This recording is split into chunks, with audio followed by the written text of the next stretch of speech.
Bonjour, donc je m'appelle Olivier Gidouin, donc je travaille à l'ESAT de Froncles depuis bientôt 26 ans et donc j'écris bien aussi des poèmes que des chansons et j'anime un atelier slam donc, au Pôle Rostand 2 mercredis par mois. C'est un recueil que j'ai écrit pendant 2 mois et demi de confinement l'année dernière. Donc l'idée m'est venue à partir d'un documentaire qui a été diffusé sur Arte. Donc ça m'a donné envie d'écrire sur différents animaux, voire des disparitions et d'extinction.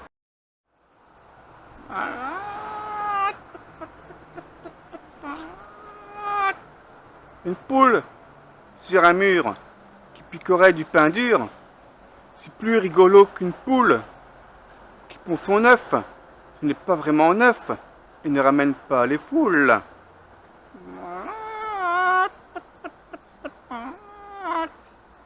Comme vous l'avez entendu, la poule a pondu son œuf. Un bel œuf bien pointu comme les cornes d'un bœuf. Bien d'autres viendront au fil des saisons. Tous les matins, la poule, elle couve bien ses œufs, de façon simple et cool, sans faire de gros yeux. Pour qu'un jour, ces tout petits, ils sortent du nid.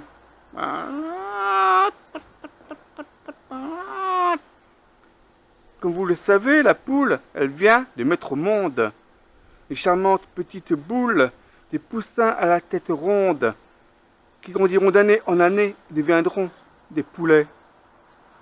La ferait bien la tête si on s'en prend à sa progéniture. Pour la mettre dans une cagette, ce qui est certain et sûr, et finir dans notre assiette, vraiment, je vous jure.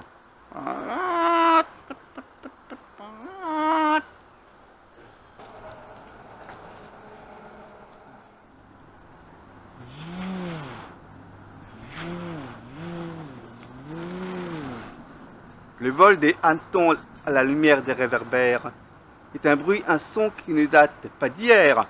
Mais enfin, quoi bon penser au temps de naguère? Il suffit d'appuyer sur un bouton pour avoir la lumière.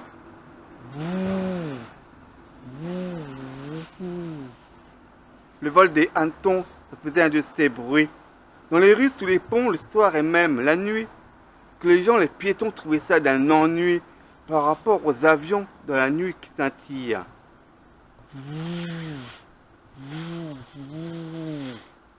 Le vol des hannetons pouvait mettre sur les nerfs, donner des frissons ou bien d'être en colère, mais qu'ils baissent d'un ton les soirs d'été, quelle misère!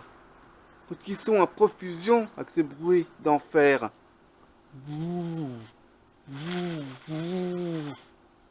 Le vol des hannetons quand ils s'enfuient.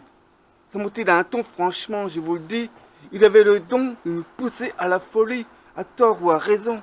Du lundi au samedi, sans parler du dimanche.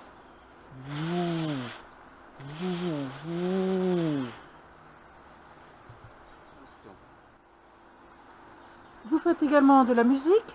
Oui, la musique, oui. Donc quel instrument jouez-vous? Ben, ça s'est varié aussi bien la guitare, du clavier, de la trompette. Quel genre de musique préférez-vous? Ben, assez varié. Vous composez vous-même ou vous jouez la musique des autres? Ben, je compose et c'est jouer aussi des morceaux qui ne sont pas de moi.